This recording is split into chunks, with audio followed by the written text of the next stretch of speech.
खामसवाडीचा रहिवासी आहे, तालुका जिल्हा धाराशिव. आमच्या गावामध्ये एक नको तो प्रकार घडलेला 28 तारखेला डॉक्टर बाबासाहेब आंबेडकरांची जयंती संपल्यानंतर तिथे शांततेची जयंती पार पडली. त्याच्यानंतर आम्ही काही कारणास्तव घराकडे जात होतो.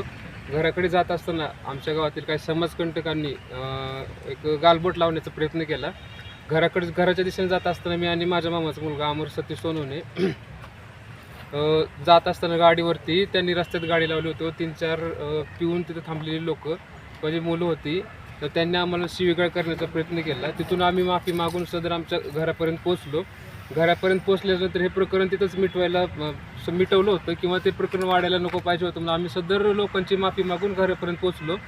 त्याच्यानंतर काही समाजकंटकांनी कट रचून मुद्दाम असा प्रकार घडावा गावात की याच्या अगोदर असा प्रकार कधी झाला नाही, असा प्रकार त्यांनी त्या दिवशी घडवला. मी आणि माझ्या मामाचा मुलगा अमर घरी बसलेलो असताना काही 15 ते 20 लोकांनी आमच्यावरती अचानकपणे हल्ला केला. त्या हल्ल्यामध्ये माझ्या मामाचा मुलगा अमर सतीश सोनवणे याच्या डोक्याला गंभीर दुखापत झालेली आहे. तो हॉस्पिटलमध्येच आहे. मला मुक्कामार लागलेला आहे. बऱ्याच ठिकाणी माझ्या पण इजा झालेल्या आहेत.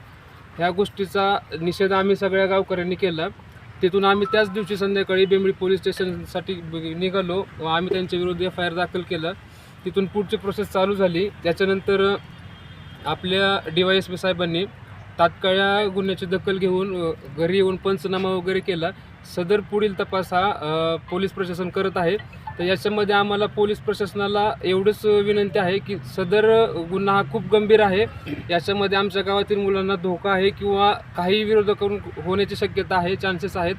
एवढा गंभीर गुन्हा झालेला असून देखील त्यांना कुठल्याही गोष्टीचं भान नाही आहे. ते डायरेक्ट असं सांगतात की माझी जमीन आहे, मी परत ह्याच गोष्टी करेन, जाऊ दे माझी एवढी जमीन गेली तर काही फरक पडत नाही. मी ह्या सदर गुन्ह्याबद्दल खूप गांभीर्यानं आहे, माझं गाव गंभीर आहे. सदर गुन्ह्याचा जर पोलीस प्रशासनाने वेळेस बंदोबस्त करावा. आरोपी अजूनही फरार आहेत, त्यांना कुठल्या पद्धतीची अटक झालेली नाही आहे.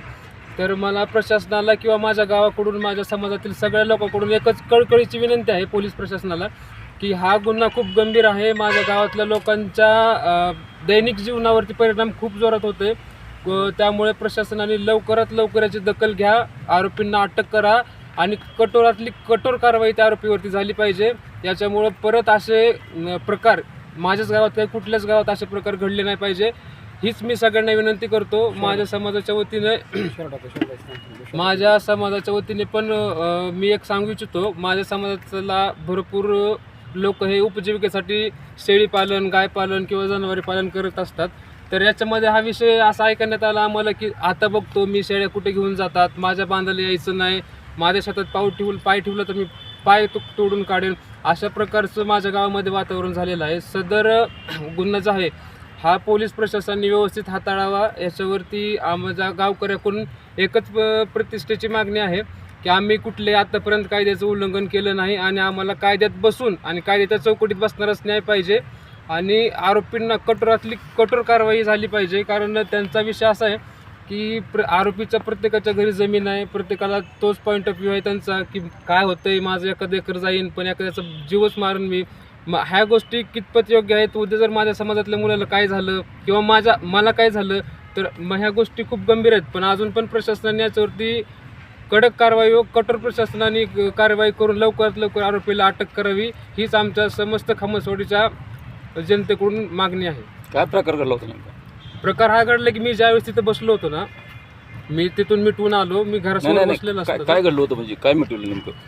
त्यांनी जे माझ्यासोबत शिवीगाळ झाली तिथं खाली गाडी अडवून, माझी गाडी अडवल्यानंतर मी त्यांना सांगितलं की बाबा मला जाऊ दे. तर त्यांनी मला असं डायरेक्टली बोलले की तुझा आवाज खाली कर, तू माजलास. ह्या गोष्टी झाल्या. त्याच्यानंतर हा